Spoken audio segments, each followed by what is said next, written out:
Well,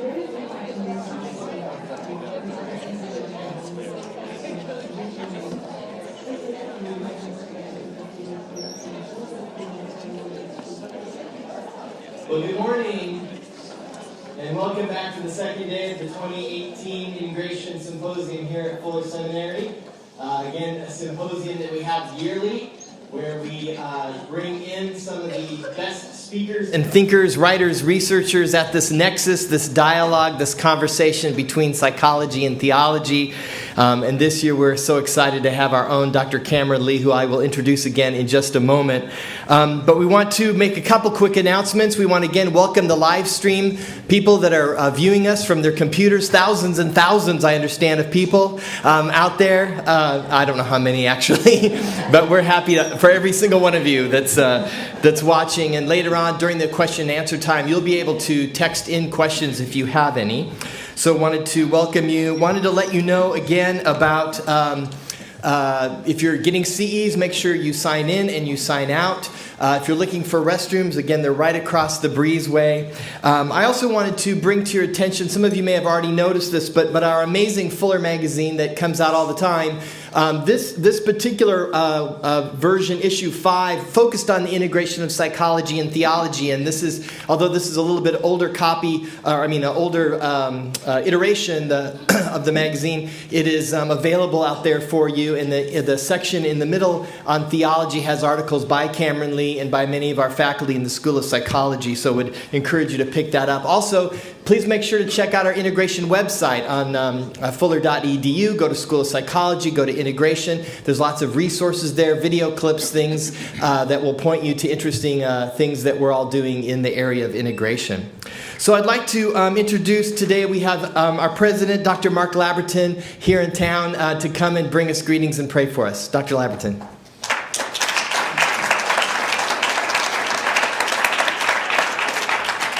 I'm really delighted to be here. Every year this lecture series is a really high priority to me because I hope that it can be said that the whole work of the seminary is a constant exercise of integration. At least that's theoretically what we're trying to do. And yet, particularly in this set of lectures every year, that focus is really at the heart of it. And I was sorry that I wasn't here yesterday. I want to briefly comment on that and then tie it into what I want to say as we pray. The reason I wasn't here yesterday was I was flying back from Atlanta, and then immediately upon arriving quite early in the morning here, which meant an even earlier beginning in Atlanta, Billy Graham's passing had been announced. And it was quite a fascinating day because of the number of interviews that were being asked for because of a response to his passing and people trying to evaluate the significance of his life. And the interesting thing that's related to this conversation is that there was an immediate polarization around the interviews that I was doing. There were people who wanted to turn him into a lionized perfection of the Christian gospel, who really primarily wanted an interview that was only about his Billy Graham in his most exalted and perfect form. And there were other interviews who were primarily wanting to dissect Billy Graham and turn him into a foil, especially related to social justice and issues of race. And I thought this is always our instinct. We always do this. We always want to move to these extremes. And clearly integration lectures, not least around themes of peacemaking, are going to have to involve the cultivation of an entirely different set of instincts. But they are not the kinds of instincts that are necessarily honed even in the life of the church, which itself is so deeply polarized often, particularly in this season, and people's own individual lives experiencing that as well. So the work of our School of Psychology, Fuller in general, and of this particular lecture series and this given year with Cameron as the primary speaker is really a remarkable gift, and I'm just very glad that you're here and want to lead us in prayer. O peacemaking God, it's to you we come this morning as the source of all true shalom, a God who has the capacity to bring reality into focused healing vitality. You know the places and ways in which we are unintegrated, disintegrated, disintegrating. And yet you know too that in those very places where we war with ourselves or with each other or with the world that's around us, we are in deep need of an integrative gospel that holds the totality of life's complexities and finds through your great love and grace and mercy a hope and truth and strength that can bring shalom. So it is to you that we turn this morning for this lecture and for the conversations that will unfold afterwards. We pray for all the respondents, for our reflections together, and give you great thanks for the opportunity that such a day as this holds. May this morning be rich in all the ways that we need it individually and in the work and ministry that we engage. We ask it in the name of Jesus. Amen. Thank you, President Laberton. So it's my privilege again to introduce Dr. Lee, and I want to do that again. Some of you weren't here yesterday, some of you might have been. But Dr. Lee, Cameron Lee, is Professor of Marriage and Family Studies. He's been a member of Fuller Seminary's Marriage and Family program since 1986, when he was part of the move from the School of Theology over to the School of Psychology in 1987. While teaching courses in marriage and family at Fuller, he also is a regular speaker off campus. He's a certified family life educator. He's a licensed family wellness trainer and a member of the National Council of Family Relations.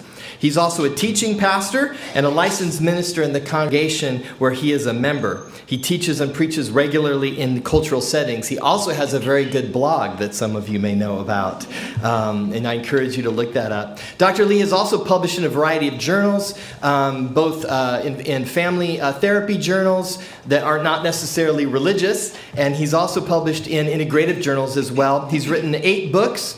Some of those co-authored with people or edited with people like our own Al Duick, Kurt Fredrickson, and Jim Furrow. And I encourage you to look all those up. I often like on the second day to quote the speaker. And so I'm going to read just a short quote from Dr. Lee. Again, as I mentioned yesterday, from one of my favorite writings of his, Unexpected Blessing.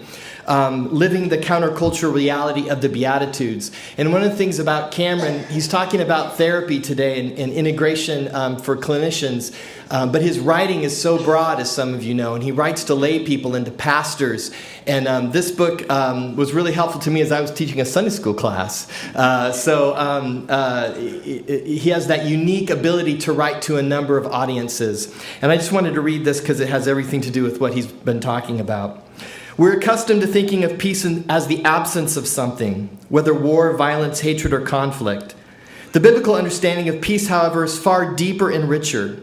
It is the presence of wholeness, of blessedness itself. Our calling as followers of Jesus is not simply to endure evil and pray that it will go away. We are to be peacemakers, not peace wishers. And I love that. Will you please welcome with me today again, Dr. Cameron Lee.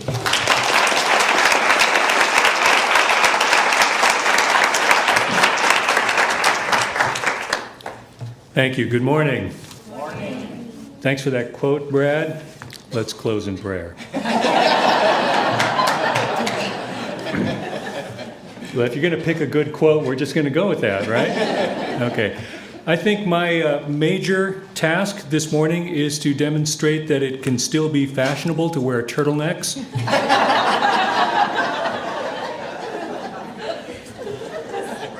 You just have to pair it with tweed, and then it works.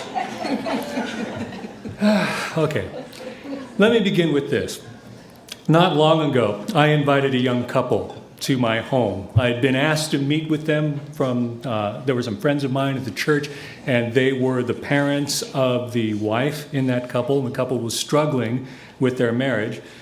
To them, at that point, divorce seemed like the only option, the only way to end the pain, or at least hopefully stop it from getting any worse.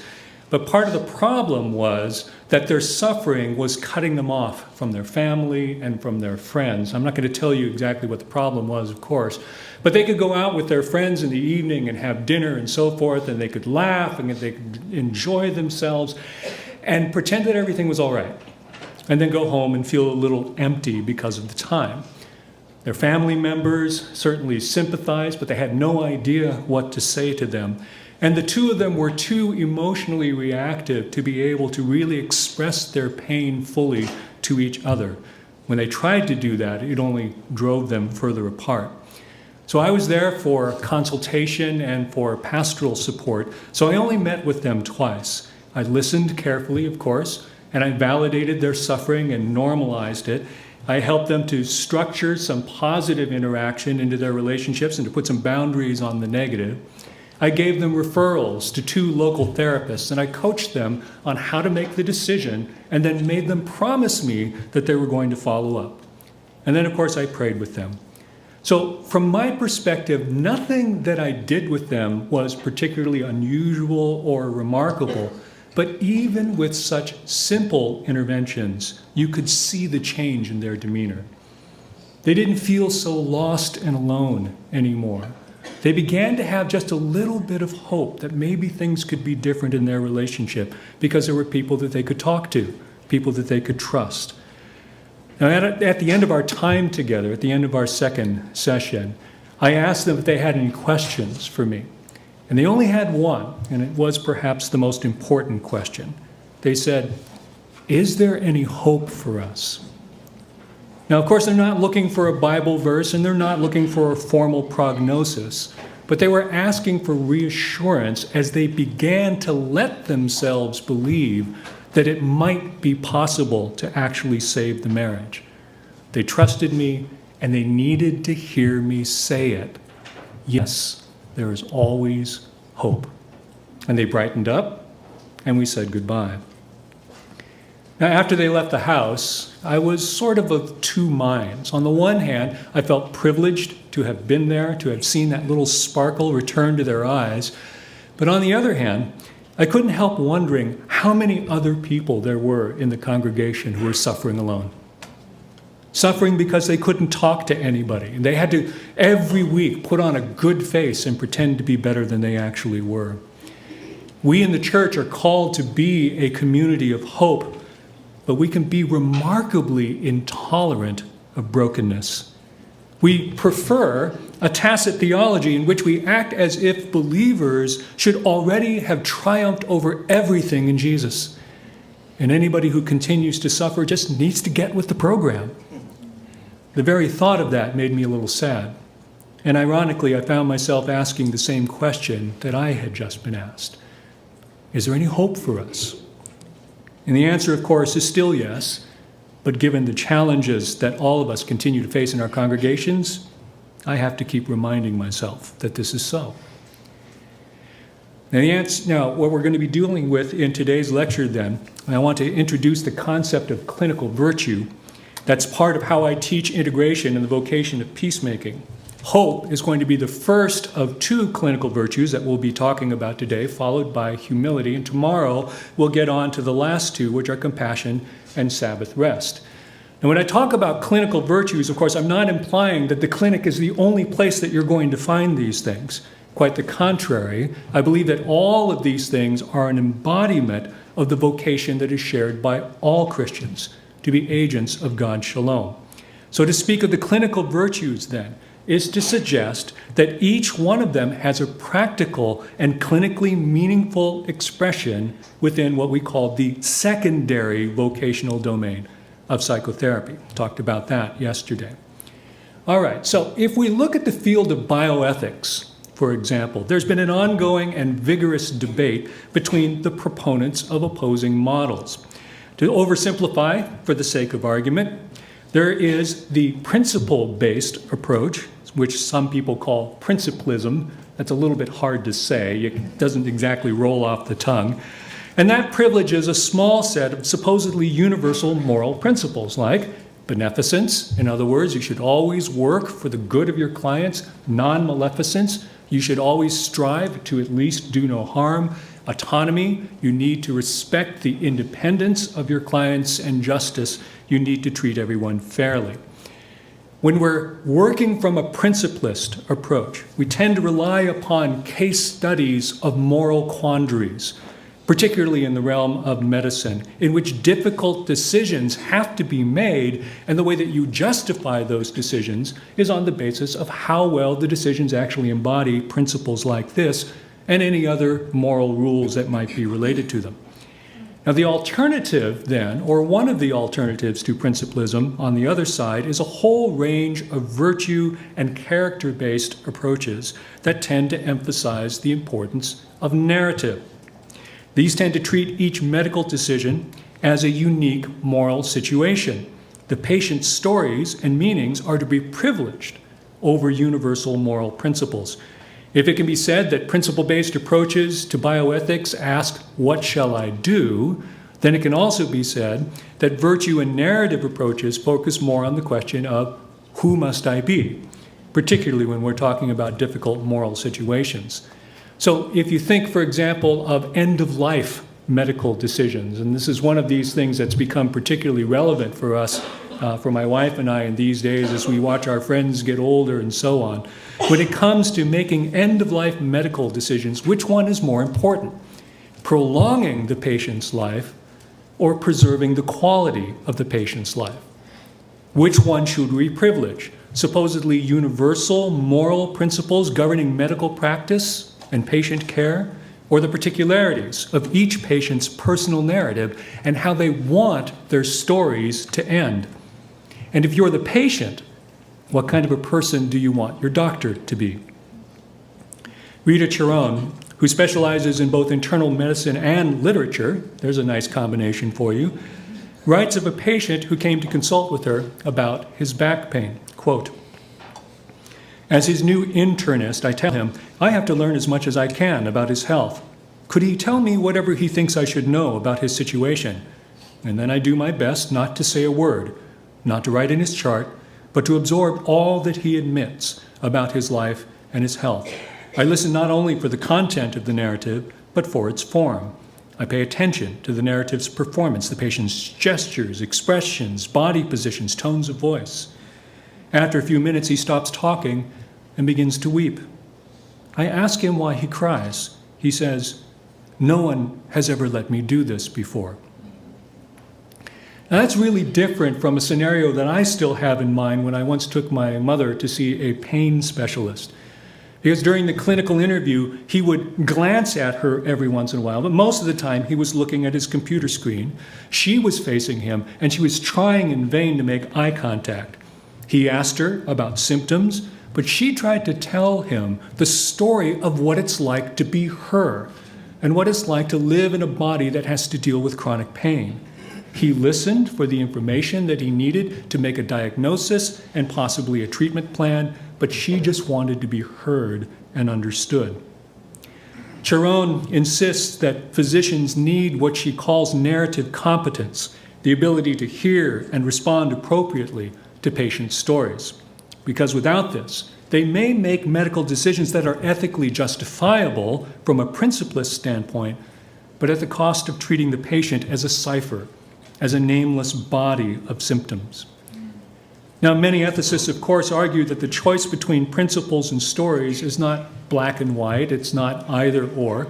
If you were here yesterday and you heard the lecture and you heard Hak Jun's response to that, I think that's the tension that he was trying to deal with in there, that there are ways of being a narrative ethicist that so focus on stories that makes it impossible to answer the question of whether or not there are such things as universal principles, and if there were, how could we possibly know what they are, right?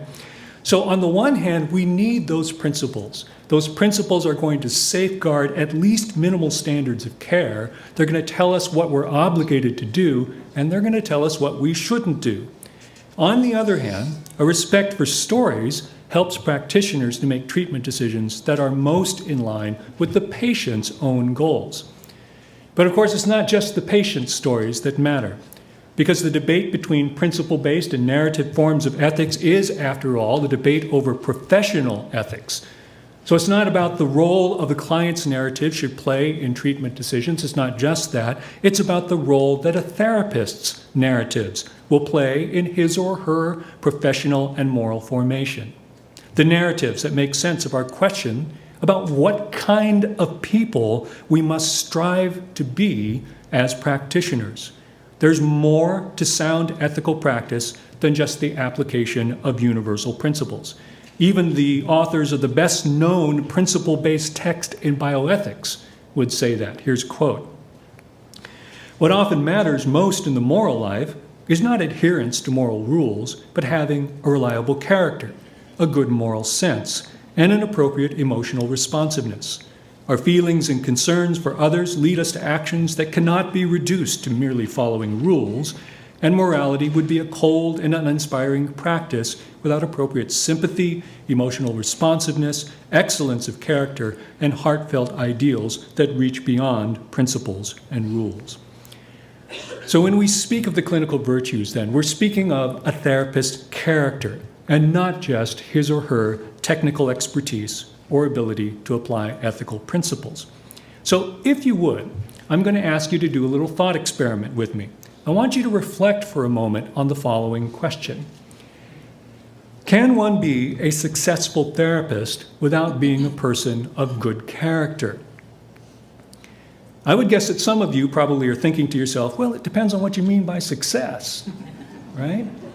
What do you mean by success? It's not difficult, for example, to imagine a therapist who's successful in a business sense, but ethically challenged.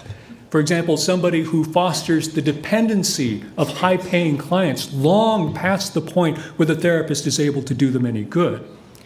It might be comforting to think that therapists who have sort of poor character would be eventually weeded out by low demand, or that all morally upright therapists would be rewarded with financial success. But that's not always the world in which we work. Now, there are other ways, then, that we might consider a therapist to be successful, ways that come closer to what we might mean by a good therapist as opposed to merely a successful therapist. Something got missed there. Okay, there's an animation missing. All right.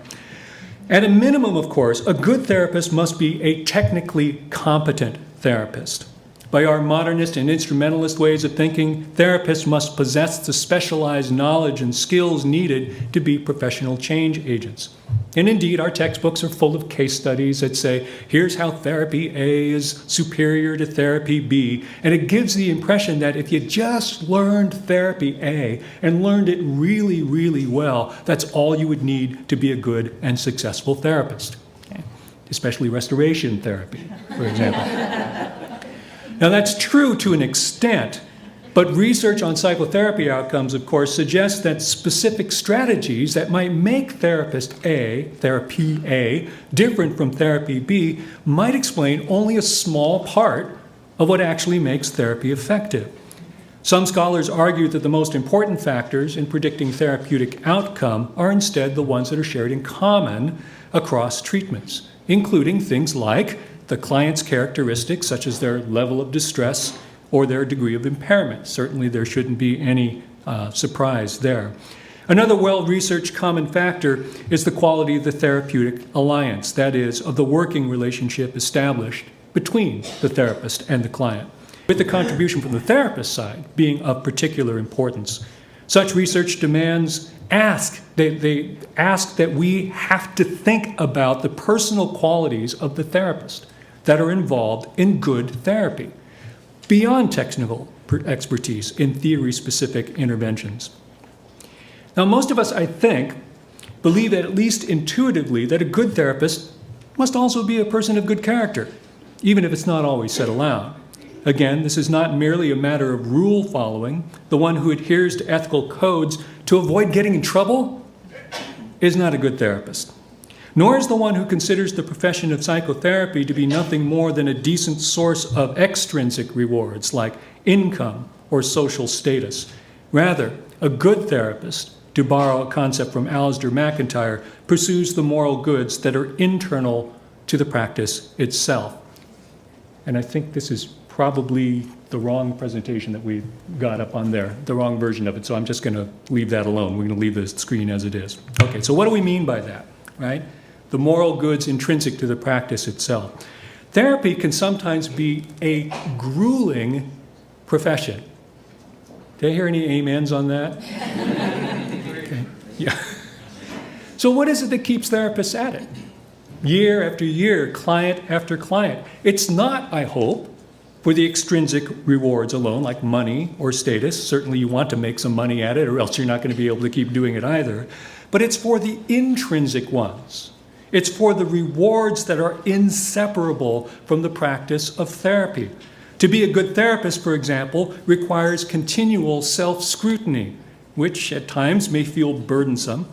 But as Irvin Yalom has insisted, this is also an occupational privilege, because it means that the active therapist is never stagnant, but always growing and evolving as a person. There was one study of therapists, for example, in which the vast majority of participants, when they were asked, would all say that being a therapist had made them better people. Now, it's not the case necessarily that therapists are always going to experience those intrinsic rewards in every session, but they and others in the helping professions are sustained by the occasional deep satisfaction of knowing that they've made a difference in somebody's life, that they walked with somebody in their suffering and it actually made a difference. Now, if we could draw even further then from MacIntyre, we might conceive of virtue as, quote, an acquired human quality, the possession and exercise of which tends to enable us to achieve those goods which are internal to practices, and the lack of which effectively prevents us from achieving any such goods. Okay? That's a mouthful. Basically, the idea is that there are particular practices and there are particular things that we need to be able to do, attitudes, dispositions, and so forth, to be able to achieve and have the goods that are part of that practice. And so if we're talking about clinical virtues then, what we would be talking about are the stable traits and habits and dispositions that therapists would actually cultivate through the practice of psychotherapy itself, which would make it possible to experience the goods that are intrinsic to that practice. Many candidates for clinical virtues have been suggested. From a principlist point of view, for example, if you think of beneficence and autonomy as being key ethical principles, then benevolence and respect would be the kinds of qualities that you might want to find in a person who would then embody those principles. To these, another theorist has added such worthy traits as prudence, perseverance, courage, public spiritedness, and yes, integrity and hope and humility. Moreover, MacIntyre insists that virtue is not merely about the goods internal to practices, but of the telos of human life in general, by which moral acts are made intelligible by some overarching narrative. So as I suggested yesterday, I believe peacemaking to be one such vocational narrative. And I believe that hope and humility and compassion are intrinsic to the logic of peacemaking in Jesus' Beatitudes. Now, Sabbath rest does not flow directly from those verses, but I include it because I believe that some form of Sabbath practice, and not just what is called self-care in the literature, is crucial if we are to have a right relationship to both what we called our primary and secondary vocations. So for the remainder of this lecture, the task is to examine the virtues of hope and humility in order to see their relationship to the Beatitudes and to peacemaking and how they might function as clinical virtues. The very notion of a telos, of an end, as we saw it in MacIntyre, to human existence already puts us in the territory of hope, because the benefits of hope as a psychological trait have been studied extensively. The classic formulation of hope theory by Rick Snyder, you may be familiar with that, for example, defines hopefulness as having the will and the ways with respect to our personal goals. He uses that word will to talk about that sense of personal agency in which a hopeful person believes that he or she can do things that will help to achieve their goals. He uses that word ways to talk about being able to see a pathway to get to the goal that you actually want. And both forms of cognitive appraisal work together. Now, note that this is not the same thing as unbridled optimism and just thinking that whatever you want is going to come to pass. This is not a Pollyanna kind of denial of obstacles or challenges, because the truly hopeful person is realistic in assessing what it will actually take to reach a goal. But compared to the person who is low in hope, one who is hopeful believes that she will in fact attain her goals and experiences a higher degree of motivation and positive emotion as she focuses on the possibility of success instead of on those dismal predictions of failure. Now, if you think back to the couple that I was describing at the beginning of the lecture, you can see an increase in both agency and pathways thinking. in their experience. Because at the end of the first meeting, I gave them, again, a simple but highly structured homework assignment to give them a much needed experience of positivity. I warned them to not go beyond what I told them to do in case it go badly and then they get discouraged again. So they followed the instructions and they had a small victory. And I do mean a small victory, but it was a victory nonetheless. And that paid an additional dividend to them in terms of hope. So when I met with them the second time, the final time, they were much more ready to believe that they could actually do something to improve their marriage, and that consulting with a therapist would actually help. So hope provides the motivation for tackling one's goals, and there's ample evidence that being more hopeful is associated with more successful outcomes. So for example, some of the research results: children who are more hopeful feel more competent and have lower rates of depression.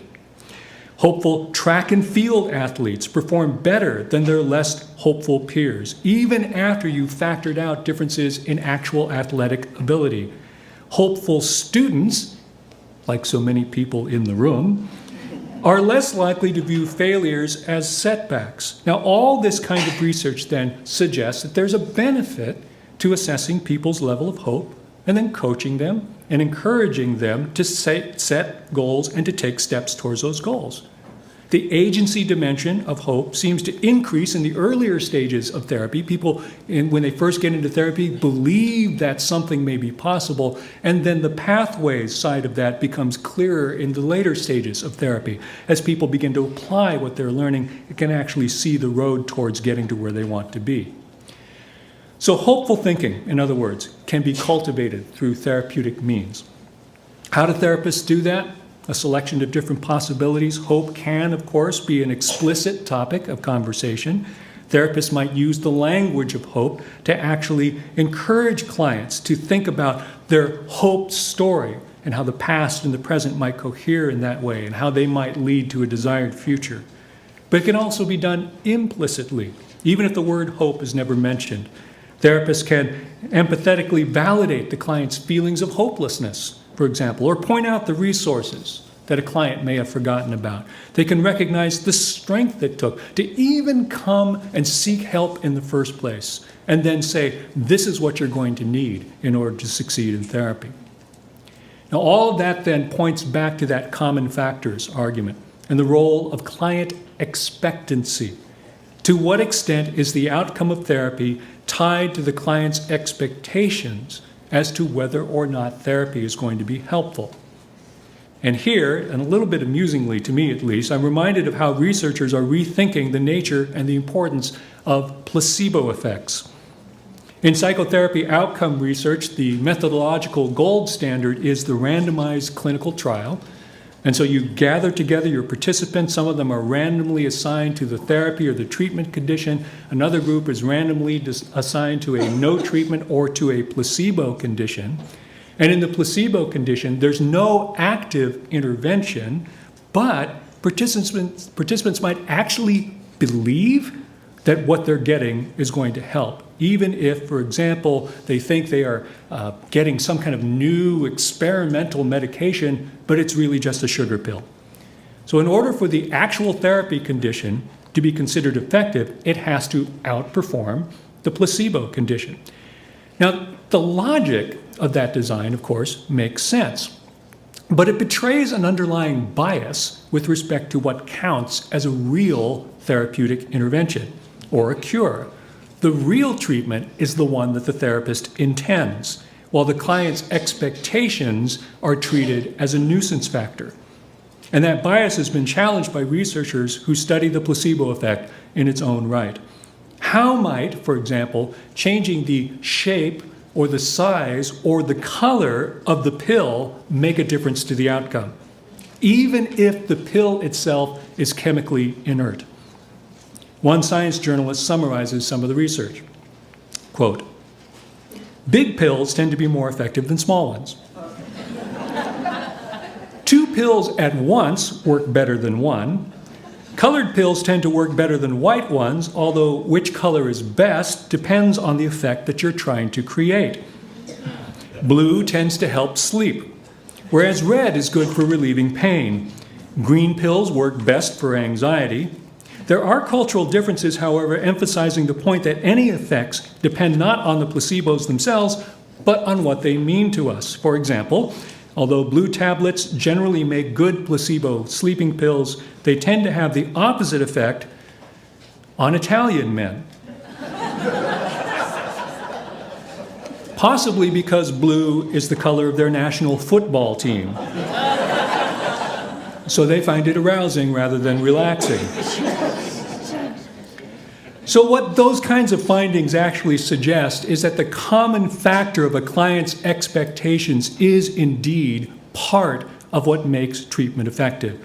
And all that suggests that therapists need to be conscious of the possible benefits of hope and to seek to foster that in their clients.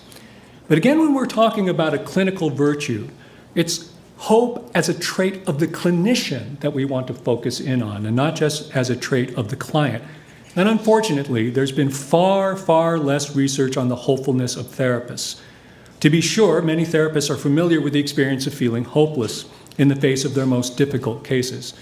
One therapist, for example, wrote of her feelings of failure as a novice practicum student, and having said that, I don't want to bump up the anxiety of practicum students in the room, but there it is. Her feelings of failure as a novice practicum student treating a dual diagnosis borderline client with whom none of her colleagues wanted to work. She was filled with youthful enthusiasm and intent on saving the world, quote, one client at a time, but quickly found herself over-involved and overwhelmed. Snyder might say that this therapist lost both her sense of agency and of a pathway to success. And she felt hopeless and flustered, the therapy floundered, and eventually failed. There is some empirical evidence that the therapist's own positive expectation of change is an important ingredient in therapy. There was one recent study, for example, in which researchers found that therapist expectations explained a little over 7% of the outcome, which may not sound like much, but it was statistically significant. The authors of another study reported that even when client hope increased during therapy, it wasn't the client's hope that actually predicted the outcome. It was the therapist's hope. Now, more research is actually needed to understand how and why this might be so, but such findings lend credence to the notion of hope as a clinically relevant virtue. As theologian William May asks, though, what would be the metaphysical horizon of such hope? May argues that people give authority to helping professionals in the hope of finding release from suffering. And in response, helpers are tempted to play Messiah or else to shield themselves from that pain by hiding behind an emotionally detached kind of professionalism. What Christian practitioners in particular need is theological warrant for their own ongoing hope as they are confronted day after day by the heartbreaking reality of human frailty and hopelessness. William May finds that warrant in Isaiah, in the description of God's suffering servant as, in the classic King James formulation, a man of sorrows and acquainted with grief.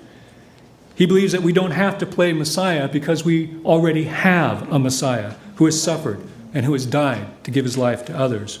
We don't have to protect ourselves from pain because death itself is no longer to be feared. We are freed, in his words, quote, to perform whatever acts of kindness and service we can, and even to receive them from others, as a limited sign of a huge mercy which our own works have not produced. And as we'll see, I find warrant for hope in the biblical metaphor of the kingdom of God, which, as Brueggemann has observed, stands at the center of the social imagination of Jesus.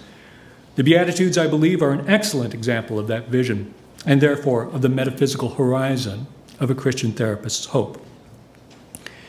I've been teaching an adult Bible class nearly every Sunday morning now for over 20 years, and I usually avoid using too many theological terms because I've had folks who will sit there and they sort of stare blankly at me for most of the lesson and then come up afterwards and tell me not to make it so complicated because the only thing that really matters is that we love Jesus.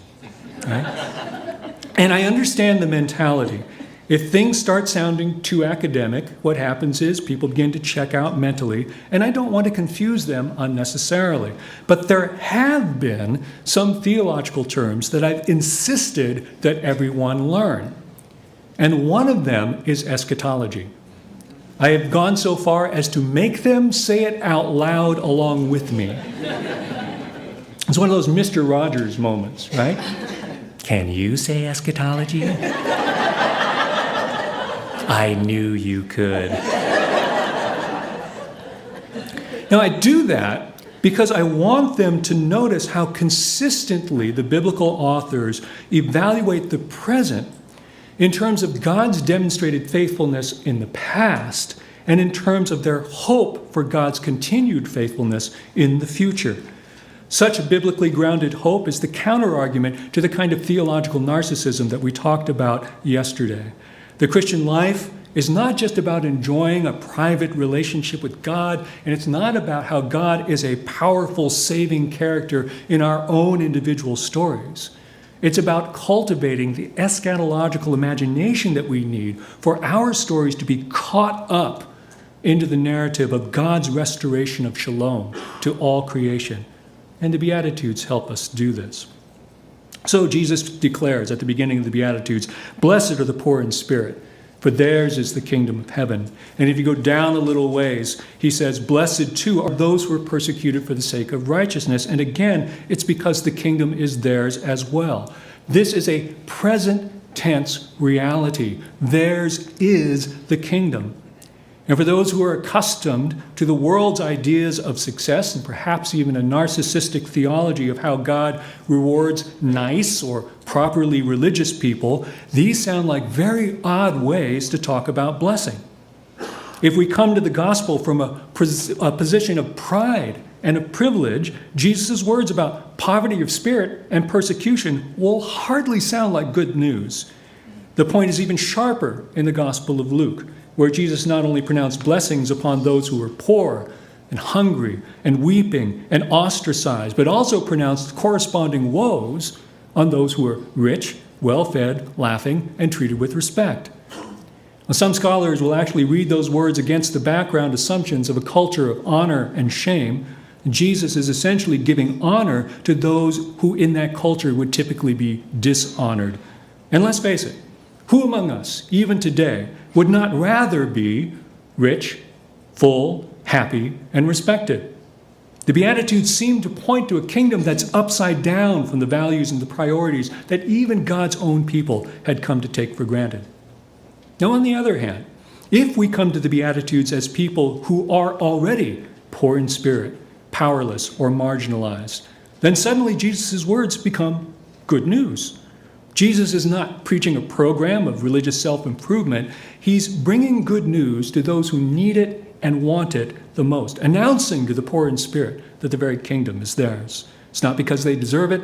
It's not because they've earned it. It's because they have a king who has graciously embraced them, a king who embodies the essence of humility and compassion and calls his followers, rich or poor, to do the same. For Christians, the virtue of hope is grounded in the faith that God's blessing of the poor in spirit is the sign of an eschatological promise. One day, there will be justice. The divine project of peace that is already underway will someday be complete, and all will be as it should be. Jesus invites his hearers to see the sufferings of the present in terms of the long view of biblical history. He ends the Beatitudes with this: "Blessed are those who are persecuted for righteousness' sake, for theirs is the kingdom of heaven. Blessed are you when people revile you and persecute you and utter all kinds of evil against you falsely on my account. Rejoice and be glad, for your reward in heaven is great, for in the same way they persecuted the prophets who were before you." So those who suffer persecution in the present for Jesus' sake are invited to look both to the future and to the past. So rejoice, because your reward in heaven is great. But now think back to the prophets. Right? In their day, they were persecuted and they were dishonored. But don't you honor them now? This is why, then, you need to rejoice, because your reward is part of a glorious, storied history that began long before you were born and will end long after you die. In the Apostle Peter's language, Christian hope is a living hope. It's the assurance that we have an inheritance that is imperishable, undefiled, and unfading, and it's being kept for us. So theirs is the kingdom of heaven, Jesus says, twice. Those are present tense declaration.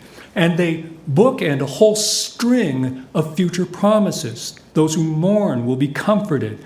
Those who are meek will inherit the earth. Those who hunger and thirst for righteousness will be filled. Those who are merciful will receive mercy. Those who are pure in heart will see God.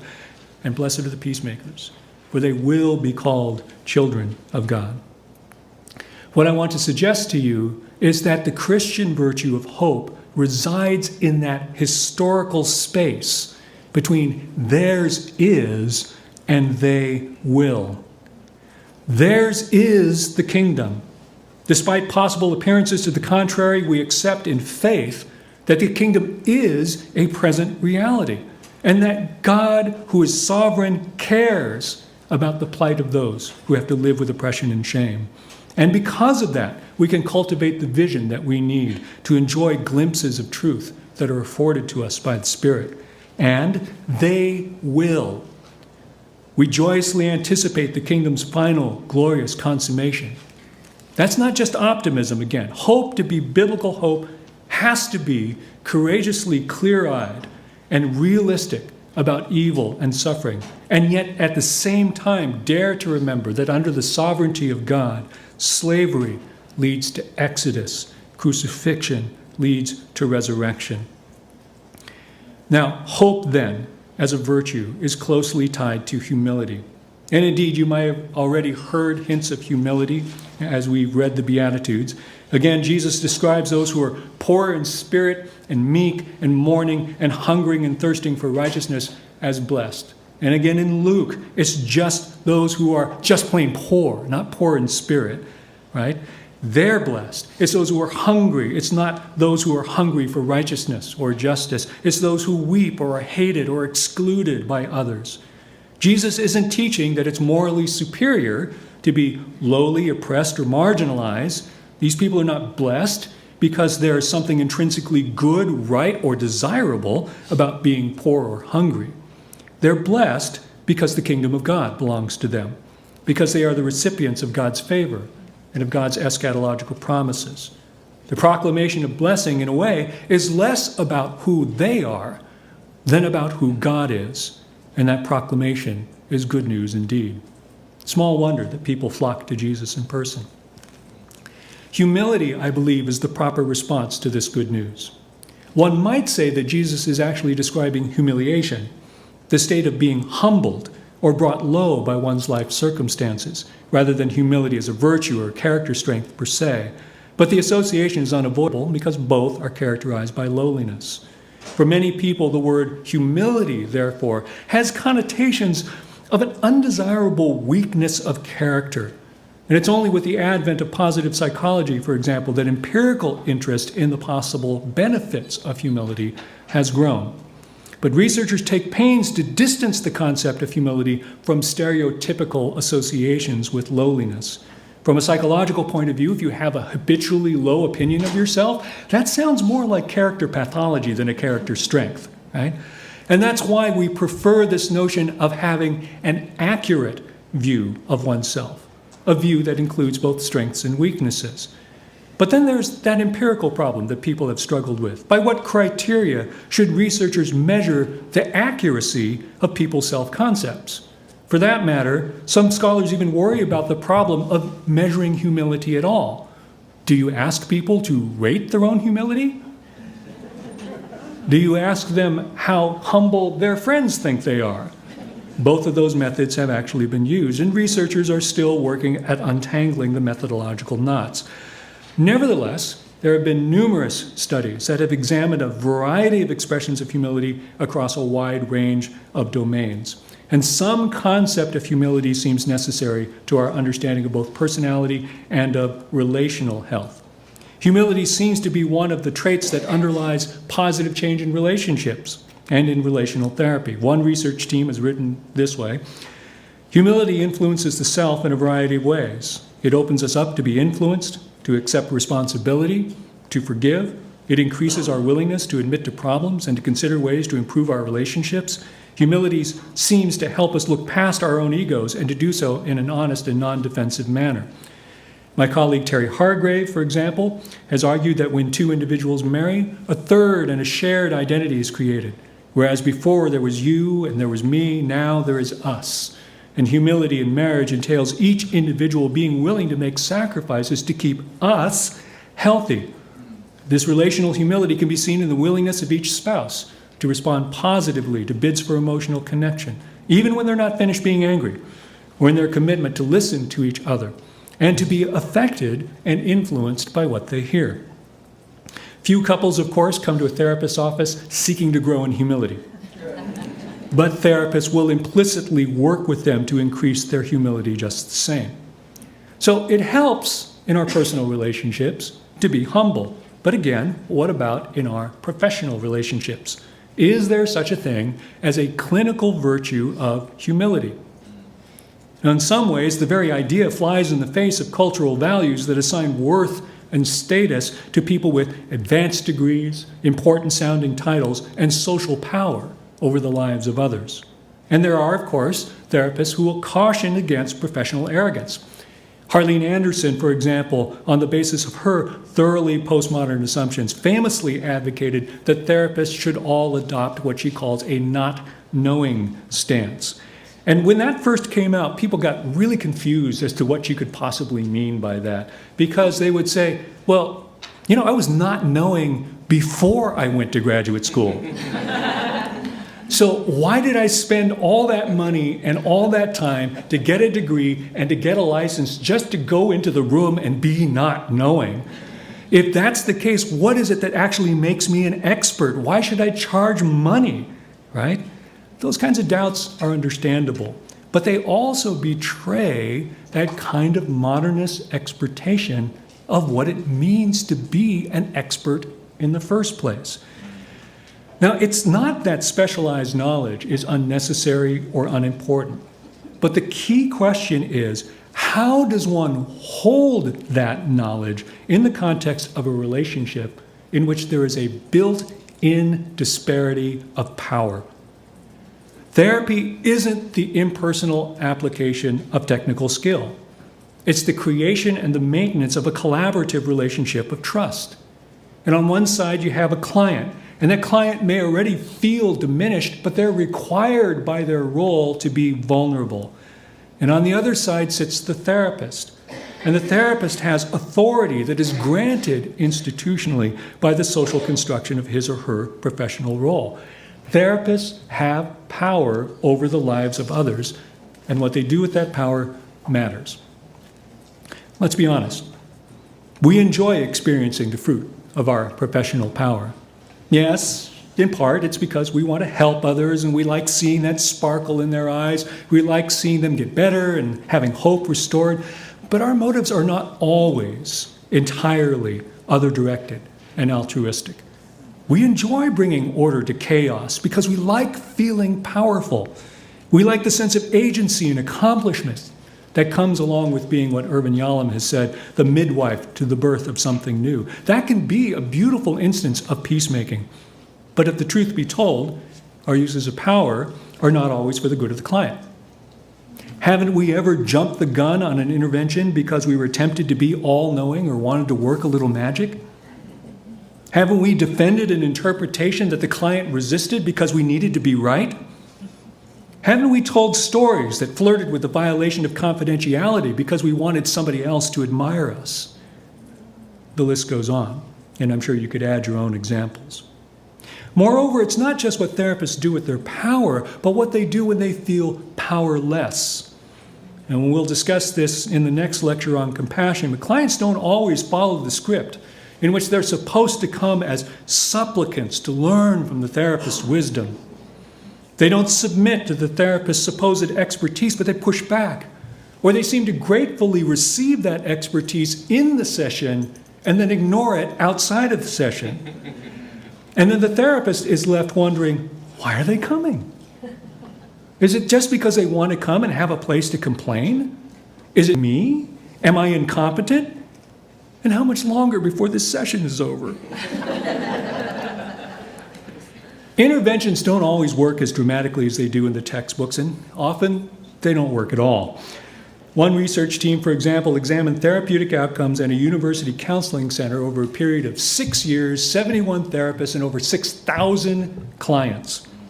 And if their results are at all representative of therapists generally, the expectation would then be that less than half of the clients of even the best therapists will improve or recover in therapy. And some will be worse off than when they started. Now that's what I call grounds for humility. But let me stir the pot even more. Another research team asked 129 private practitioners to rate their clinical skills, rate their own skills, give themselves a percentile rank compared to other people with the same kind of training. And they also asked participants to estimate what percentage of their clients improved, stayed the same, or deteriorated. The result? A fourth of the sample placed themselves in the 90th percentile or above. In other words, 25% of the participants thought of themselves as being in the top 10% of clinicians. On average, clinicians rated themselves as being in the 80th percentile, and nobody rated themselves as being below average. Furthermore, over half of the clinicians said that 80% of their clients improved, which is almost double what was said in the earlier study. A fifth of the sample believed that 90% of their clients improved, and for the sample overall, the estimate was over 77%. Now, either this research team just happened to pick the best clinic in the world, or there's a Lake Wobegon effect going on here. When it comes to rating our own skills and success rate, therapists, and probably other professionals as well, all want to see ourselves as above average. To the extent that the perceptions fail to actually tally with reality, so much for having accurate, humble self-perceptions. There are very real challenges to being a therapist and limits to what a therapist can do, and nothing can take all of those challenges away. Not higher degrees, not more workshops, not even years of experience. Challenges and limitations need to be recognized and accepted because they represent opportunities to grow. We need to re-examine our self-perceptions. We need to re-examine our vocational narratives. The modernist understanding of what it means to be a professional is at best a partial truth. We do have power, we do have knowledge, but what narrative will help us to hold together our integrity when we have to make sense of both our professional power and our powerlessness? What narrative will sustain us when our so-called talking cure seems to be more talking than cure? Again, for therapists who follow Christ, I propose the narrative of peacemaking.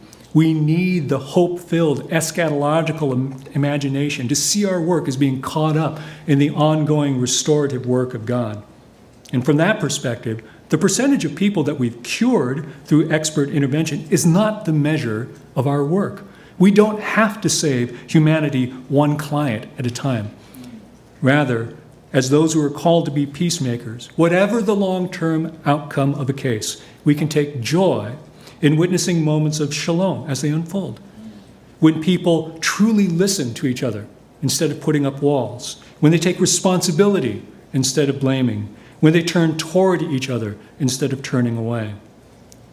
Again, clients don't come seeking to grow in humility, but one way or another, they have been humbled by life and they're looking for hope.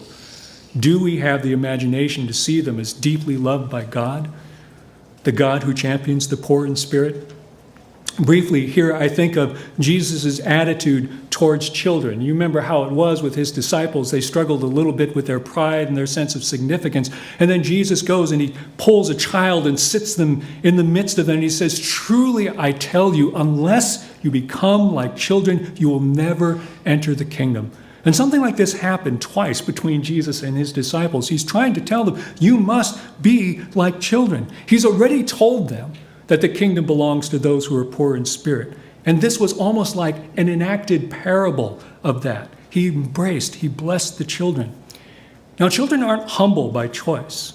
They can't be said to display humility as a virtue, but Jesus loved them because of their powerlessness and their vulnerability. And in so doing, he demonstrated the nature of God and of God's kingdom.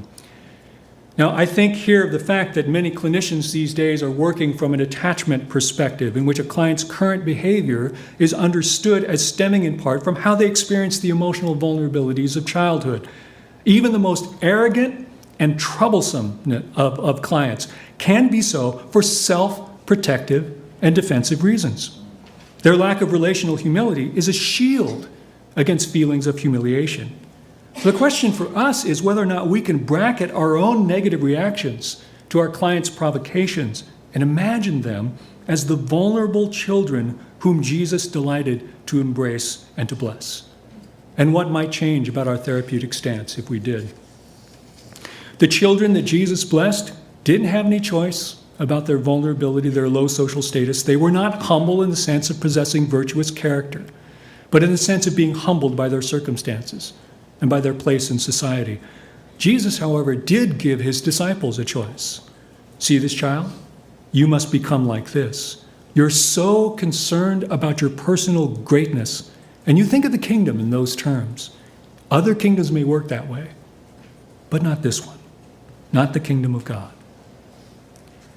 So once more, the pronouncement that the kingdom belongs to the poor in spirit is good news to those who are poor in spirit. It may be bad news to anyone else, or at least paradoxical news. Nobody wants powerlessness or shame, especially those who have been indoctrinated into a proud culture of professional competence and expertise. I submit that what we need in order to be empowered in the virtue of humility is the virtue of hope, because the two go hand in hand. We can both celebrate our successes and humbly learn from our failures when we understand that our work has been taken up into the peacemaking purposes of God and thereby sanctified. The clinical virtue of hope is not a matter of believing that every client will get better or that every intervention will be effective, because there are just way too many factors involved in any therapy outcome, many of which are outside our control.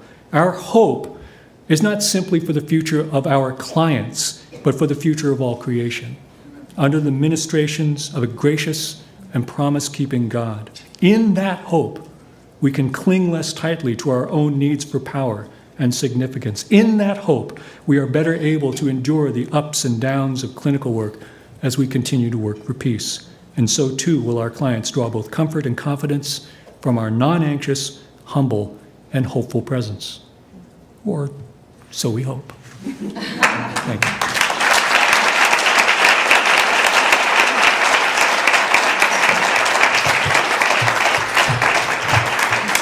Thank you, Dr. Lee. It's now, again, my privilege to introduce our respondents. Again, a unique situation being at a 3-school seminary where we can interact with School of Theology, School of Intercultural Studies, and School of Psychology. Now, it might seem strange to you that we would have a respondent from the School of Psychology to Dr. Lee, but we actually have 2 divisions in the School of Psychology, Marriage and Family, and then there's the Clinical Doctoral Program. And there are some philosophical differences in terms of training and how we go about that. There's lots of overlap. But we wanted to, again, as we had Dr. Hak-Jun Lee yesterday from the School of Theology, we wanted to have a respondent from the School of Psychology today, and then tomorrow we'll have a respondent from the School of Intercultural Studies. As well, we're also having respondents of Cameron's colleagues in the Marriage Family Program. So that's what we're up to today. So I'd like to introduce to you the respondents for today, Dr. Pam King and Dr. Alexis Abernathy. Dr. Pam King will respond first. She is the Peter L. Benson Associate Professor of Applied Developmental Science in the School of Psychology's Department of Marriage and Family, also an ordained minister in the Presbyterian Church. Dr. Alexis Abernathy is Professor of Psychology in the Department of Clinical Psychology here at Fuller. And I don't know if there's a special title, Alexis, but Alexis also oversees sort of what I would describe as spiritual formation of our faculty. So we have 2 people again who can, I think, match Cameron in terms of hearts of psychologists and hearts of pastors. So Dr. King will present first, and Dr. Abernathy will follow right after. Please welcome our respondents today.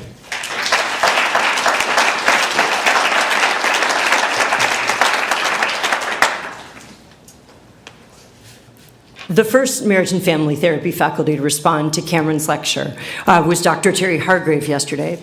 And in true Terry style, he sang to Cameron.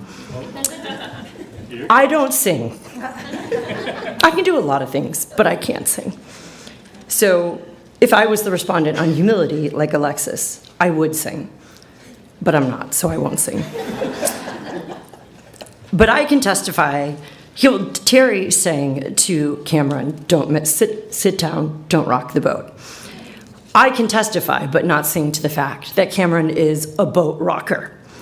He is a total rocker, not just because he's infatuated with Elvis, and on some occasions, at least in his younger days, would actually dress like Elvis and behave like him on occasions. So, Terry, maybe you could rewrite for the grand finale, not Jailhouse Rock, but Boathouse Rock, in honor of our boat rocker, Cameron Lee. But I had firsthand experience with Cameron as a boat rocker, because I was a student of Cameron's back in the 1900s, and he rocked my boat. He rocked my boat significantly. The night before my first class with Cameron, I think it was less the fact that I was a newly married graduate student in a non-air-conditioned apartment around the corner here, and I couldn't sleep. And it wasn't just the heat, but it was, I think, the anticipation of the deep stirring of what would become profound vocational waters in my life. I knew I was excited to take this class, but I really had no idea. The course was even more important and more exciting than my 20-something too busy to watch the show Friends, which all my normal non-Fuller friends were watching because I was studying Greek and trying to pass the Thompson's classes. My imagination, occupied with all those things, couldn't fathom what was before me. But here I was, a naive and optimistic theology student, wandering into the wild waters of the SOP for what I thought was just going to be a 2-unit, no, not even 4-unit, but a 2-unit, 2-week summer intensive. Well, here we are, Cameron, more than 2 decades later, and I have found my own home in the SOP land. But in Cameron's class, I got a glimpse of something. Through my focal awareness, which Cameron talked about yesterday, I was informed. I took notes, I wrote papers, and I gained understanding of how the church might form and develop people. But through my tacit knowledge and awareness, I was transformed. I encountered a man with a coherent life narrative.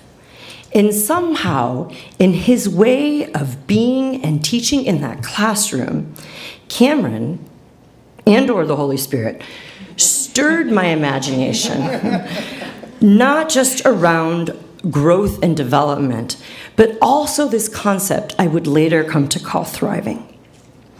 His way of being engaged my senses and ignited my emotions to bring about devotion to this idea of thriving and enabling people to become all God created them to be.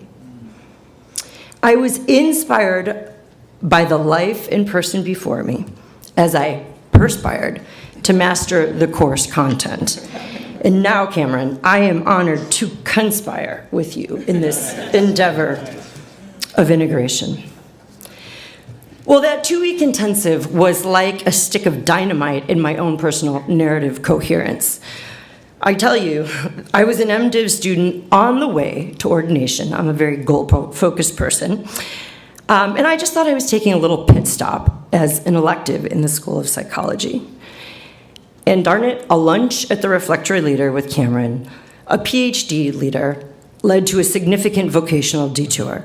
And I found myself here ordained to a call of the Ministry of Equipping as a faculty member in the School of Psychology, intent on studying faith and thriving. So thank you, Dr. Lee, for rocking my boat. Keeping with the boat analogy, I want to say life. Keep rocking our boats. And I'm reminded we should always watch what we pray for. But we can say this with confidence as Christians because the book of Hebrews tells us that we have hope as an anchor to that boat. The winds and waters of life might blow and toss our boats around, but we can take heart because our hope is anchored in the Lord God Almighty, whose purpose is unchanging, unswerving, and we are undeserving, because our hope is in God, whose Son Jesus entered the Holy of Holies and became the high priest in the order of Melchizedek forever and ever. This is no ordinary hope. This is biblical hope, cast in the light of telos, the purpose for which God created us. This biblical hope is informed by a transcendent narrative that gives meaning, as Cameron said, to everyday optimism. Our hope is not just a cheerful or positive outlook, but our hope has eschatological meaning.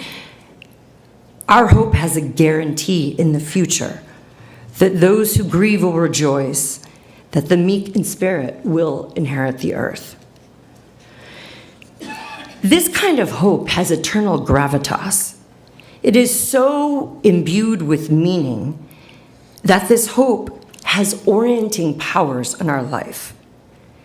And this hope is not just meaningful, like a sentimental Hallmark card, but it serves as a source of ultimacy that is vivified by the Holy Spirit, who moves and draws us deeper into relationship with the source of hope, our anchor, our God.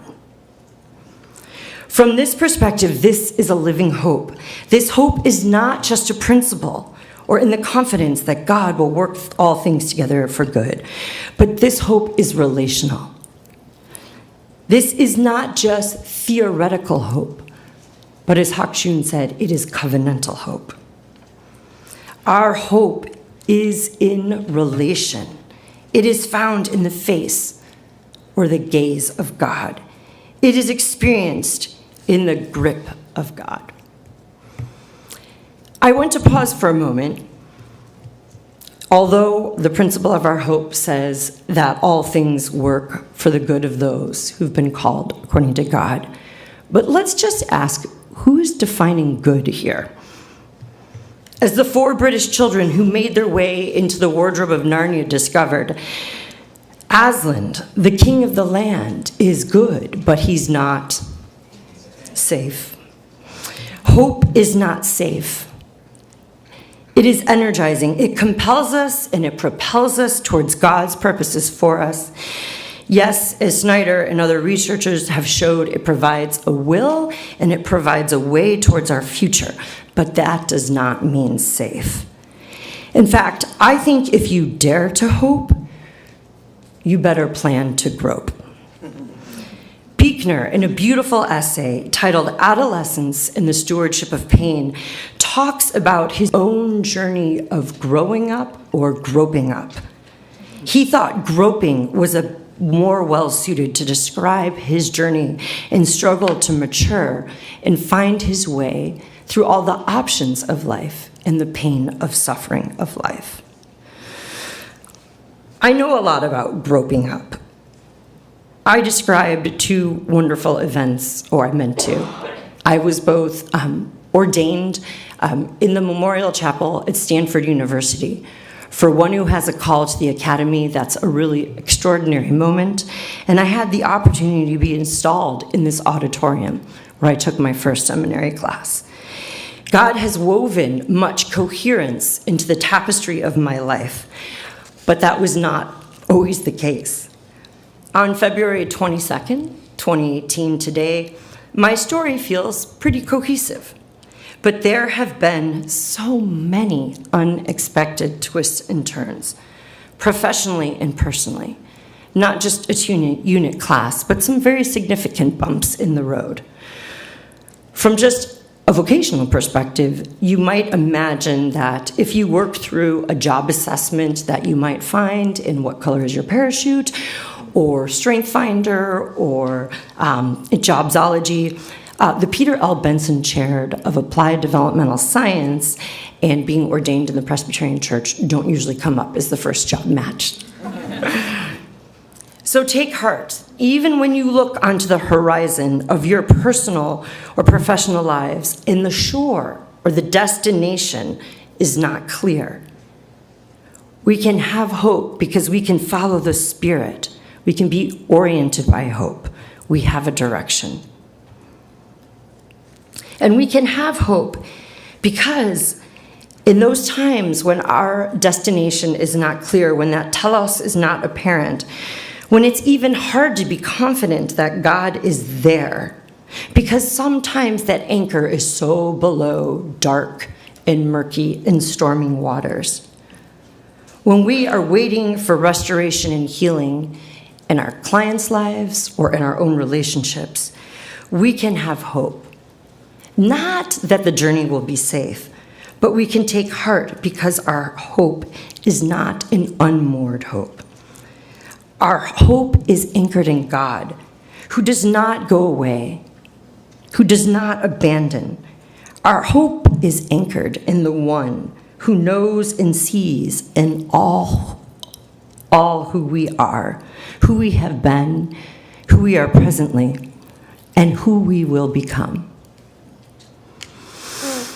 And I think this hope is timely because we are in an era that is marked by fragmentation, when the only thing constant is change, when so many are so disconnected and unmoored that I had to have a conversation with my 14-year-old last night about school shootings. Our times are characterized by disintegration. We have many unmoored people in our midst. And our job as peacemakers, or one of them, is to help point them towards a mooring, an eschatological anchor. Our times are characterized, I would say, by a crisis of continuity, which results in a crisis of the coherence and integration that Cameron was talking about. This is evident in the disparity between what we post and what we are the most. This crisis of coherence is evident in the gap between the curated lives we offer on Instagram and Facebook and the disharmony we feel inside.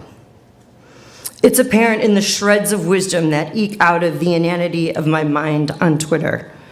And these inconsistencies reflect our lack of intra and interpersonal congruence. I think it's important to comment that these cultural liturgies or these practices that we participate in both shape us, but they also suggest that all is not well. But we can take heart because all will be well. All will be well with our soul that is anchored in hope. And our hope is anchored in a God who does not go away and abandon. Our hope is anchored in one who sees and holds all of who we have been, are presently, and will become.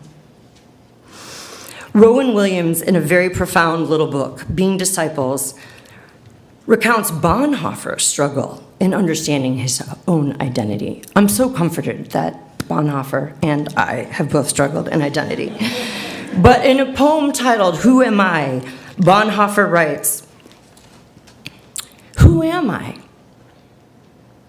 They often tell me I stepped from my cell's confinement, calmly, cheerfully, firmly, like a squire from his country house. Who am I? They tell me. I used to speak to my warders, freely and friendly and clearly, as though it were mine to command. Who am I? They also tell me I bore the days of misfortune, equally smiling proudly, like one accustomed to win. And then am I really all that which other men tell of? Or am I only what I myself know of myself, restless and longing and sick, like a bird in a cage, struggling for breath, as though those hands were compressing my throat, weary and empty at praying, at thinking, at making, faint and ready to say farewell to it all. Bonhoeffer goes on to ask, who am I, this or the other? Who am I? They mock me, those lonely questions of mine. He concludes, whoever I am, thou knowest, O God, I am thine. Even when we do not have the eyes to see our own lives clearly, God does. Our hope is anchored in the one who knows and sees and holds on to all of who we have been, who we are presently, and who we will become.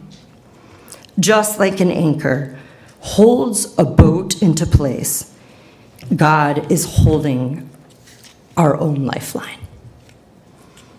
As therapists, we are often, or instructors or clergy, we are often that lifeline for others. I am so grateful for Cameron testifying to not only our focal awareness and what we gain through our intelligent and explicit attempts to know, but also our tacit awareness. We know that our brain, our minds, are just part of our knowledge, and that our peripheral nervous system, those nerves that go throughout our body, are picking up other information that may not be so apparent to our conscious, but we gain so much from that. We are shaped in relation. We are shaped not just by a hope in principle, but a hope in relation. And as therapists, my challenge is to embody that hope, to be that embodied hope in relation, so that people may not just know about hope, but experience a coherent life, experience some form of emotional anchoring. And with your anchor, to breathe life into your clients and to the people that you care for, to give them a vision, maybe not through semantics, but through being, of that eschatological hope that we have. Well, in Cameron, I really appreciate you raising this distinction between the focal and tacit awareness. I think it is extremely important and timely. And as Mark, you commented earlier, our society does such strange things around issues of religion. And I think if Christendom continues to just rely on intelligence, this is apparent that at least in U.S. media, we will appear more like Christendom than Christendom. As Christians, we not only need to rely on clever systems, but equally dependable relationships. Intelligence, science, PowerPoint will only take us so far. In the dark night of intelligence, when we can't answer, who am I? When we can't answer all the questions, we are nudged in the direction of understanding faith and hope. And we must do this afresh in terms of dependable relationships. We are drawn into hope by God's Spirit, and we are summoned to embody it and offer it as Christ's disciples to people. So in closing, as Christians, we don't just have hope in principle. We have hope in relationship. We have not just theoretical hope, but we have covenantal hope. And we are called to be that presence to others as peacemakers, whether in therapy, in the classroom, in the congregation, or the marketplace. We embody through hope, through knowledge, conviction, but also our experience of hope in God. We become that dependable, non-anxious other. Through our words, we inform, and our presence, we transform. It is by our ways of relating and being that we can tacitly impart hope. Cameron, I am so grateful to you and many other faculty and friends in this room who I have had the privilege to be in relation to be known and to know, to be anchors of my own hope. You have explicitly taught me, but implicitly been hope for me. Hope, contagion, happens in relation. So Cameron, in closing, I want to counter Terry, who said, don't sit, or sit down, sit down. I want to say, don't sit down, don't sit down. Keep rocking the boat. And to the rest of you, I say, rock on.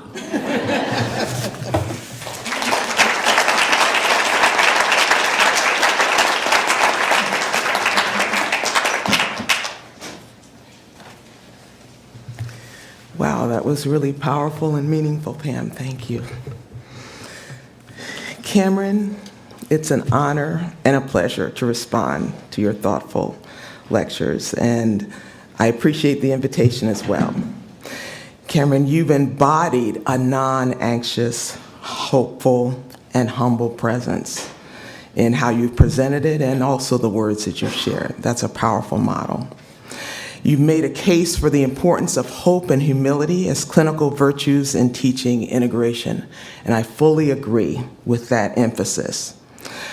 I'm going to draw on the group therapy literature and provide support for why the format that Marriage and Family has adopted, which is a small group format for fostering integration, is particularly helpful for promoting the virtues of hope and humility. I'll highlight two core principles in group psychotherapy: Yalom's therapeutic factors and group cohesion. You've made a clear case that the person of the therapist and the professor matters. You highlight this question: if I become a therapist, and this was from yesterday's lecture, in what way can this embody my primary calling to do the work of Christ? Well, as you've clearly said, it's not only the work of Christ is not only about what we do, but who we are as we do it, and bottom line, who we are. You highlight that the focusing on clinical virtues then is focus on the therapist's character.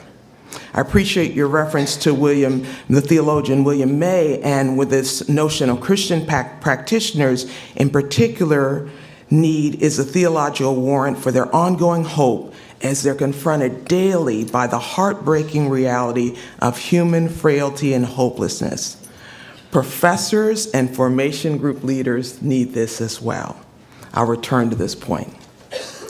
Irv Yalom, I'm so glad that he's already been referenced, is a leading figure in group psychotherapy, and he actually addressed hope as one of the therapeutic factors. The installation of hope is defined as the encouragement that recovery is possible. But in the context of a group, it refers to members' recognition that other people's success is helpful, as well as being encouraged about one's own improvement. So people are learning about themselves, but also about others. You also present a caution, give us a caution, which William May has highlighted, that as helpers, we can be tempted either to play Messiah or shield ourselves from the kind of pain that our patients present behind an emotionally detached kind of professionalism. You then underscore Brueggemann's point related to biblical hope is clear-eyed and realistic about evil and suffering. So why might it be important for the teacher, for the student, for the therapist to engage this journey from hopelessness to hope, back and forth, in cycles, in seasons? Well, I think there's insight in Romans 5. And I'll highlight verses 3 and 4. We boast in the hope of the glory of God. Not only so, but we also glory in our sufferings, because we know that suffering produces perseverance, perseverance, character, and character, hope. So the illumination of this process for the formation group leader in the here and now in the group is critical because this is part of how change and transformation happens in groups.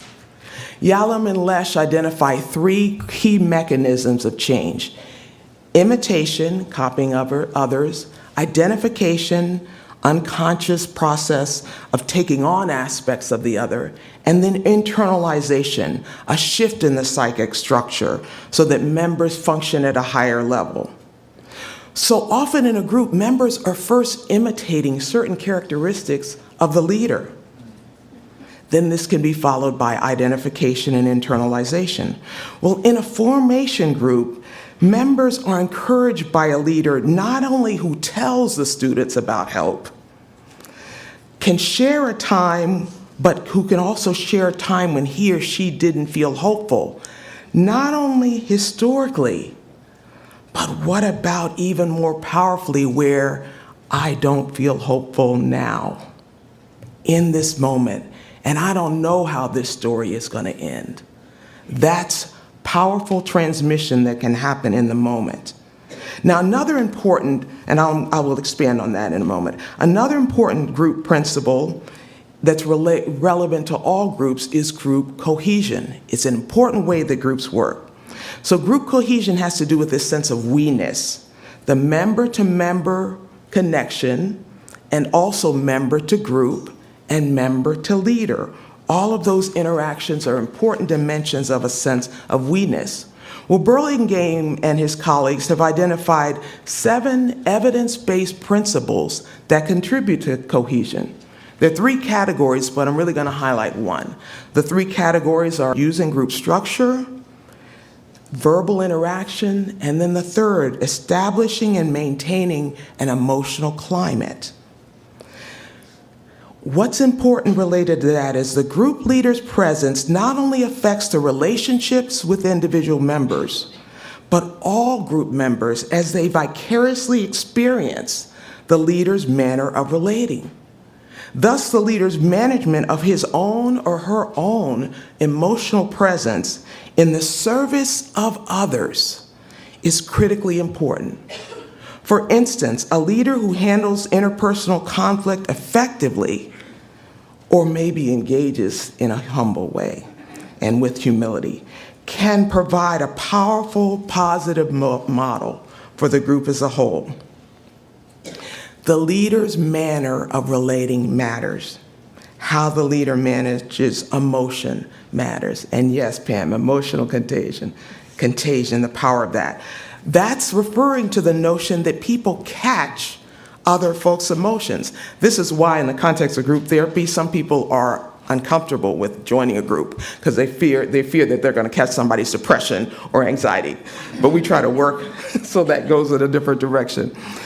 This is related to also another concept of embodied cognition. When Niedenthal talks about this, it's referring to the cognitive representations and operations that are fundamentally grounded in a physical context.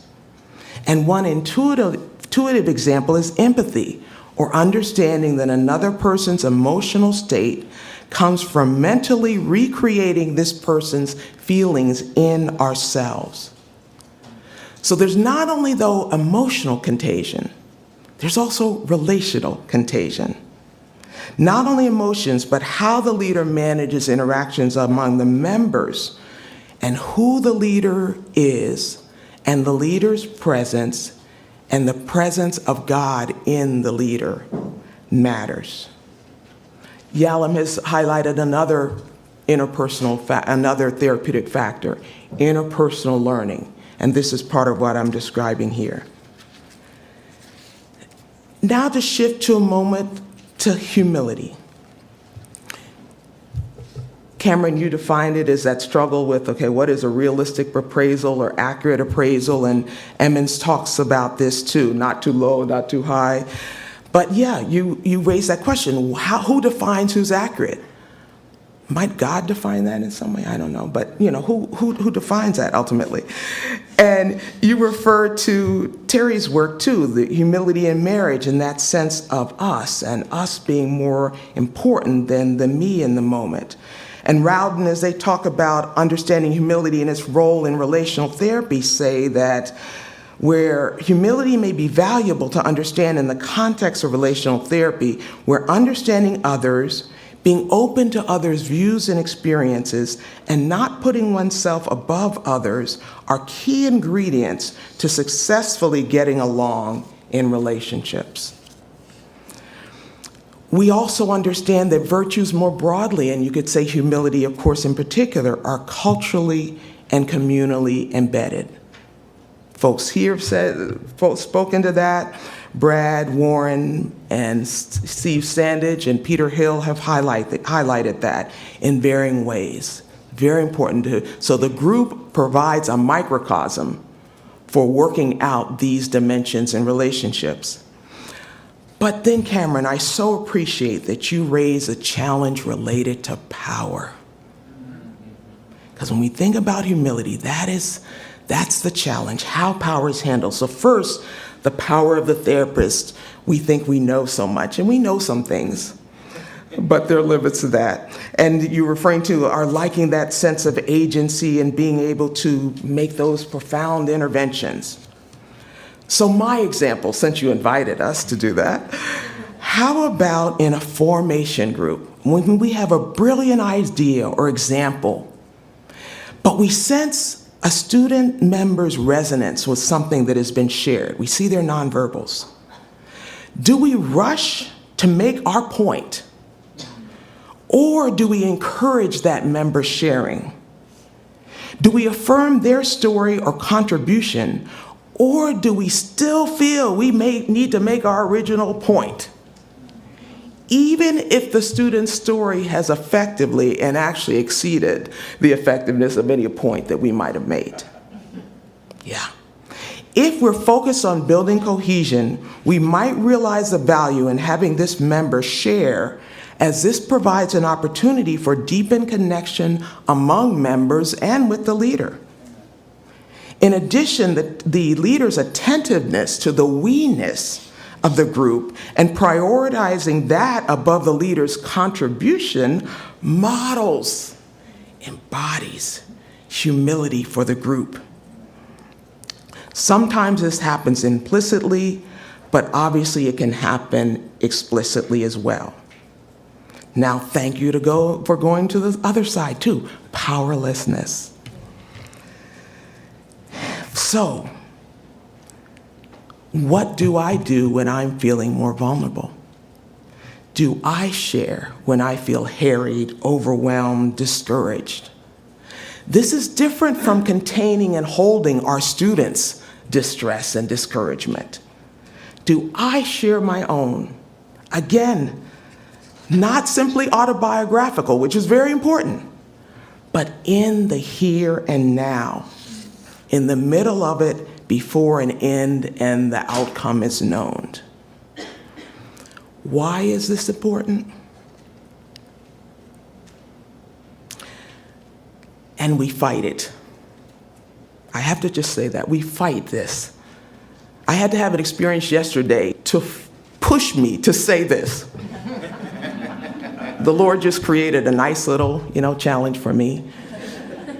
And I think that reflects the struggle that we have in really both yielding to what God is saying, but especially in this domain, as much as we love knowledge, to really confess not knowing in the moment of not knowing. Perhaps a virtue is caught. Not only emotional contagion, not only relational contagion, but virtue contagion. It's a time where members not only see how I relate to them, but how I relate to God. They see my life in God.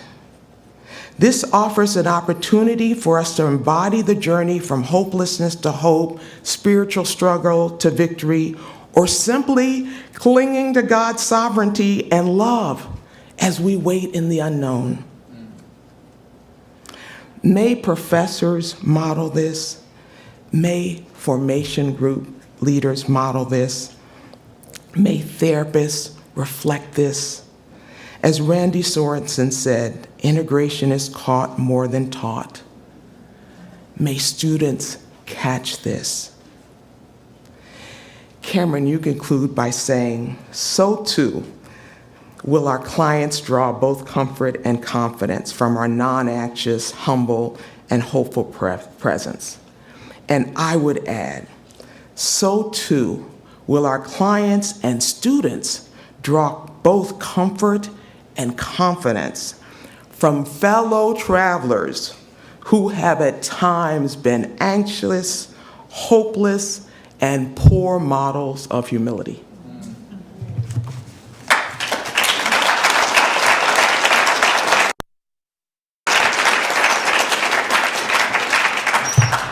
I want to thank again our respondents from yesterday and today.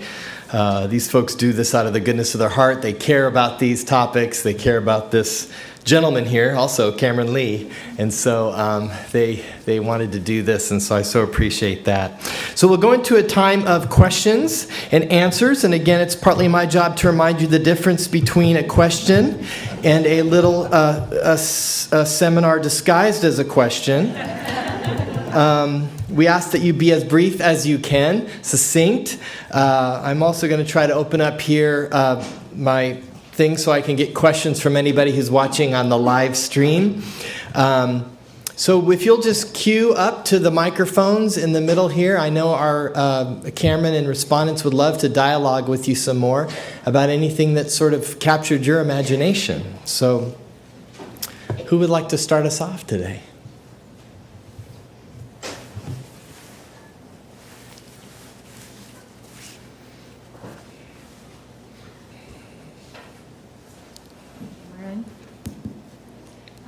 My question is this. So I agree with everything was said here, and I really believe and I live it as a therapist in a clinical setting, DMH setting, where we do not talk about the kingdom of God. We do not discuss our beliefs in God, and actually the word God is not used very often. So being a clinical manager, I am now in a place of not knowing how to translate all that was integrated here into a place where you cannot talk that. I agree with living it. I agree with people catching it. But then how do you help the therapist to grow without using the same semantics? Thank you. Hello? Okay, there we go. I think probably all three of us have an answer to that question in one form or another. Part of it is a question of, even if we can't mention the name of God, if we can't speak about Jesus, even if we can't be explicit about our faith, is it that the content of what we say and the words that we use are the only way in which we embody the virtue and then transmit whatever there is to the person that we have in front of us?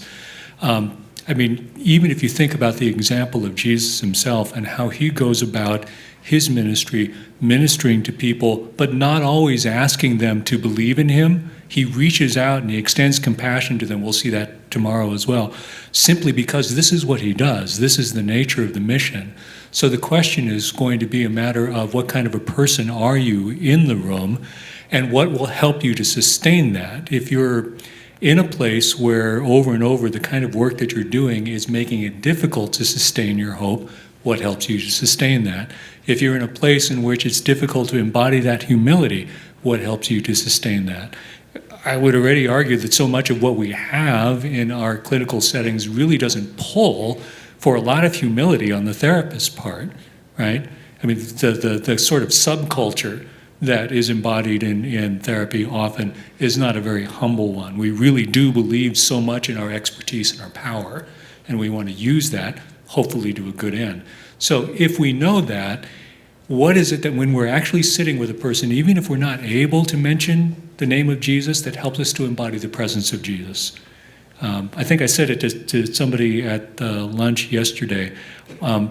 It's kind of curious to me when you think at the both the explicit or the focal and then the more tacit or subsidiary levels in terms of the awareness that we have and the way that we understand the things that we say that we believe in. It's a little curious to me to have Christian clinicians who say, well, I don't really know how I'm going to bring God and Jesus into the session with this person because we're not working in a Christian context. And my question would be, so do you believe that you have the Holy Spirit? And the answer is usually yes, right? Then why do you not believe that the presence of the Spirit is already there in the session because you're there? So again, it doesn't have to be a matter of using the words or being able to talk about it as a subject. It's a matter of who you are and what it is that you bring with you into the room. Yes, I agree with that. And then the follow-up question, as a supervisor, one of my jobs is to help the clinician to grow. So looking from that perspective, when the clinician is at odds, I don't know what to do, the person is not improving, I don't think the person will improve. So how can I help that clinician who doesn't share the same biblical understanding of hope and that historical place of hope? How do I help that clinician to develop that? I cannot just say, well, you have to have hope, but then the question will be, meaning what? Right. So how do I explain that part? Right. Well, I mean, that is not all that different a question from, so how do I help my clients do this? Right? And that's a fairly open-ended one in terms of there being many different possible approaches that therapists have actually used, and the research points to some of those things. But it's still going to be a question for not just you as a therapist working with your own clients, but you as a supervisor working with the therapists who are under your supervision. What gets the contagion? What's the contagion of your hope and humility as you work with that person? I wouldn't be able to give you a list of, do this and this and this and this and this, and then they're going to be humble and they're going to be hopeful. I wish it were that simple, but it's not. So it's still a question of what does it mean for you as a supervisor to be humble and hopeful as you work with the people who themselves are struggling with hope. Pam or Alexis, do you want to? Sure. I'll take a stab at that. Along with all the subsidiary, the ongoing work of the Holy Spirit, some semantics that I have found helpful, not specifically in the clinical setting, but in my life. Working in the Thrive Center, we talk a lot about thriving, and words like flourishing have captured a lot of imagination. But in the Thrive Center at Fuller, we like to talk about thriving as a fuller life. Thank you. But so I use the concept of telos and teleology a lot in thinking about thriving as God's invitation into a life as the person He's created as, our authentic self, as we connect with the world in meaningful ways, but also as Christians, as we're conformed to the person of Christ, as Jesus as the perfect image of God. That's a hard conversation in a secular clinic. But we can invite people into wonder about what is a fuller life, and become a student here and pay tuition, and that's great. But what gives them meaning? What is not just what do they hope for, but what is their hope in? And there's some really interesting research out there that actually talks about how people find hope. Hope is embedded, not just in our own competencies and confidence, but it's embedded in the hope that people have for us, and it's also embedded and found in God. And so I think when we direct people and ask them to think about their meaning systems and their sources of hope, that can be a fair game way to invite that conversation. And I agree with what everyone has said, and what I would just add, a colleague and I, Eleanor Councilman, wrote an article about shame, addressing shame and supervision. And one of the things that's an example of an emotion, of course, that would be harder to be in touch with or experience. You wouldn't want as much be in touch with. An important piece of that for a supervisor especially is to inhabit that space a bit. So, you have a supervisee who's struggling with not feeling hopeful, sometimes actually joining with that okay, as opposed to countering it first. What are the boundaries of what's contributing that? What is a story about that? And even connecting with them for the supervisor with places or times, periods of hopelessness. Then sometimes, even as a person's sharing that, which again sometimes happens with our patients, right? You then begin to see a broader narrative developing, or at least a narrative that you can then join into that's relevant for them, as opposed to it feeling like we're imposing then our view about when and how you should have hope. But connecting emotionally with that is very important, because then people actually feel company in their hopelessness, that by definition, that's empowering, that can be comforting and actually strengthening. Yeah. So I would say what's coming to my mind with how the three of you responded is the word imagination. Almost if you needed to invite the person to start imagining a different way of being, or the therapist in front of me, how can you become a new therapist? What do you imagine? Would that be correct? Thank you. Jeff, I think, has a question. Thank you. Thank you. Thank you. There we go. That's three. This has been great. Cameron, you started today by pointing out that the narrative and virtue folks would sometimes prioritize the story over principles, and I agree the essential nature of the client's story.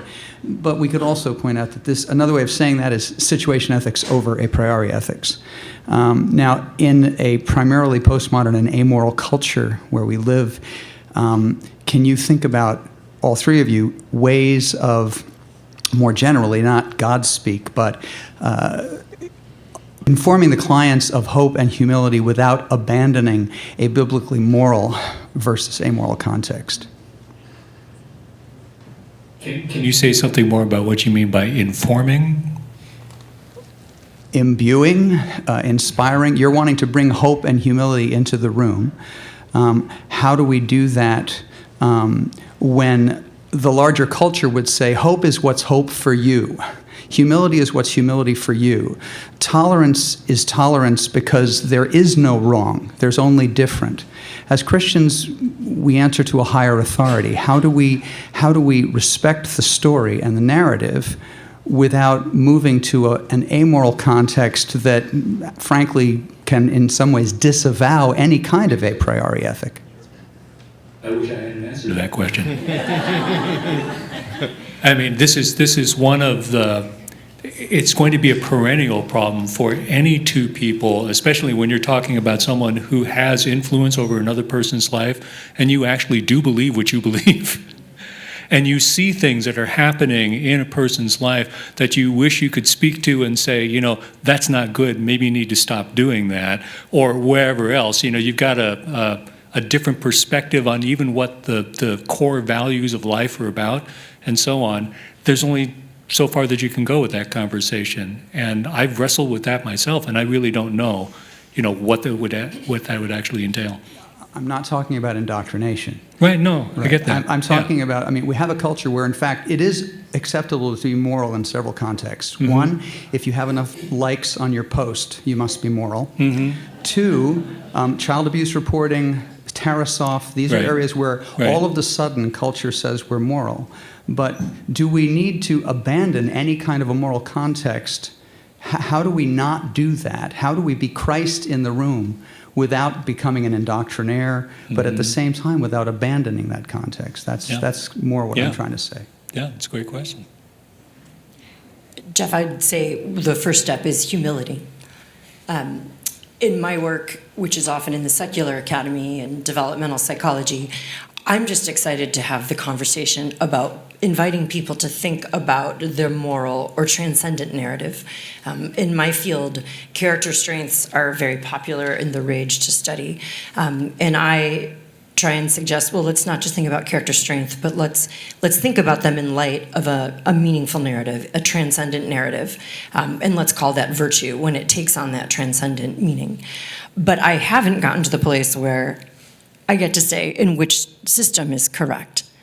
I just feel grateful that we can actually have the conversation about things like different religious perspectives that might provide values and morals. But I'm really excited to invite people into that conversation and have that at all.